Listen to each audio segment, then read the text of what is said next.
Hello friends, आज मैं एक ऐसा नज़ल स्प्रे के बारे में बताने वाला हूँ जिसको सर्दी, नाक से पानी बहना या फिर नज़ला में इस्तेमाल किया जाता है। इसका नाम निज़ाफ्लो है। बहुत सारे लोग ऐसे हैं जिनको डस्ट एलर्जी है।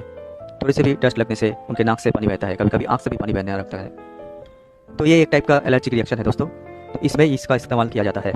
जिन लोगों को साल भर सर्दी बना रहता है या फिर नज़ला बना रहता है, छींकें आती रहती है, जो लोग थोड़ी सी भी धूल बर्दाश्त नहीं कर सकते हैं, उनके लिए दवा बहुत इफेक्टिव होता है दोस्तों। इसमें फ्लूटिकासोन प्रोपियोनेट है, जो कि एक तरह का स्टेरॉइड है। अस्थमा या फिर फीवर में भी इसका इस्तेमाल होता है। इस नसल स्प्रे को आप डॉक्टर की सलाह से ही इस्तेमाल करें। ऐसे ही और भी दवा की जानकारी के लिए मेरे चैनल मेड्स कॉर्नर को अभी सब्सक्राइब कर ले दोस्तों। तो फिर मिलते हैं नेक्स्ट वीडियो में। बाय।